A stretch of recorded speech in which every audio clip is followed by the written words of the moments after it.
Well, it was December 1965, and I was an artillery forward observer out with the infantry. And they let the first two companies go by, and then they triggered an ambush on the whole battalion.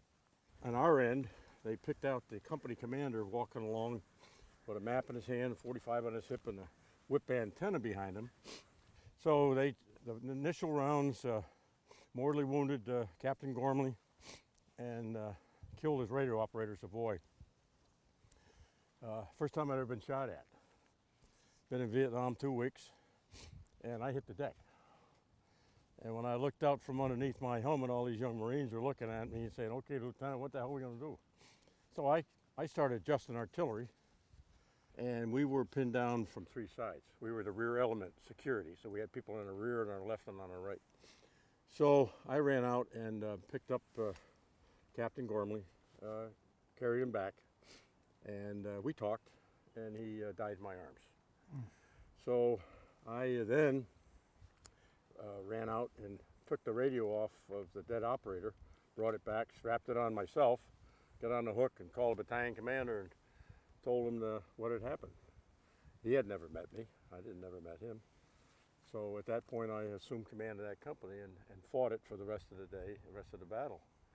And it's just amazing. You know, those young Marines didn't know my name. I'd only been with them 4 days. I knew a couple people in the headquarters element, but you know, lieutenants, I had a bar, and they know lieutenants give orders, you follow them. And I really needed just to jumpstart these young kids. They were scared. Shit, I was scared. Anybody says they're not scared when they're shot at is smoking dope or lying. So I jump-started them, and I started giving directions, and I didn't say, "Go do this." I said, "Follow me, let's go." And the first thing I did is the trench line on our right had us pinned down bad, automatic weapons. And I started firing artillery at them, but it was at max range of artillery, and some of the rounds were a little erratic. So, and I took some shrapnel in our position, so I didn't fire any more artillery at them. I fired at the enemy that was between me and the battery. And then on into the battle, I was General Platt, the task force commander, was flying around up there, and I could hear the jets, but they couldn't come down because it was overcast day.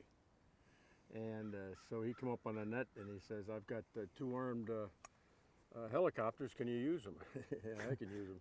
So I grabbed this 3.5 rocket launcher, which is like a bazooka, and ran up on a knoll, and I fired white phosphorus rounds at targets.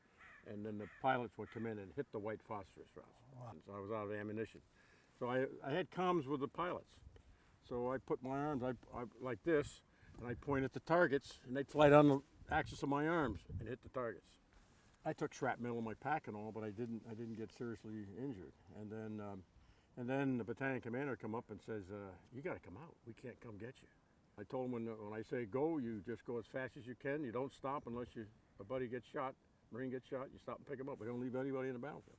When they found out that the battalion commander was down, I'm going to tell you, they came together. They gelled. And you know, survival of the fittest is a strong motivator.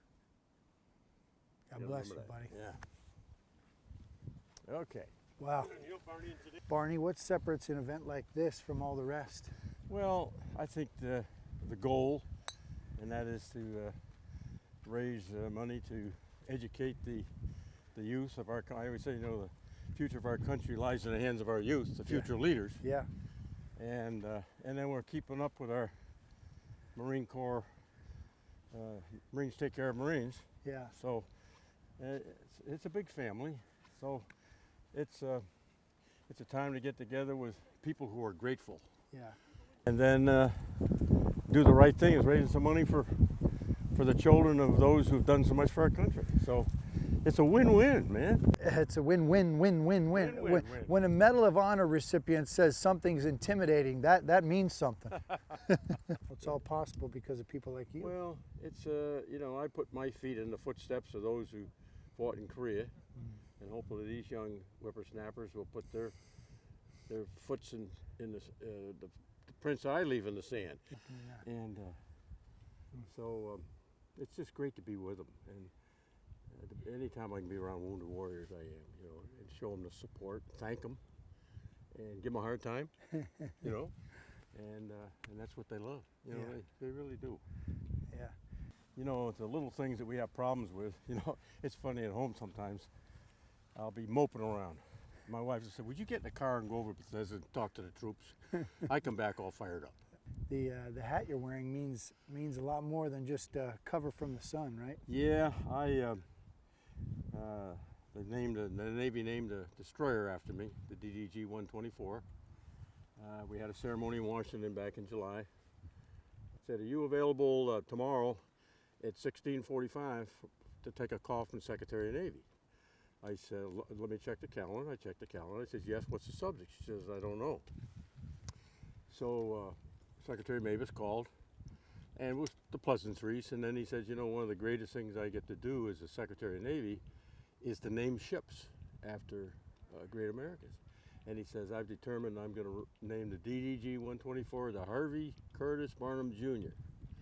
I was taken back. I really was. You know, most ships and buildings are named after deceased guys, and so I was really honored. And he went on to say it wasn't just Medal of Honor. The Medal of Honor stands for the Metal of America. I've only known you a little time here, Barney, but I have a feeling that's going to be one badass ship. It better be. It better be. Well, as Senator Bob Kerrey, Navy SEAL, as the medal says, there's three things you got to have to get the medal. Someone's got to see the action, someone knows how to write, and they got to like you.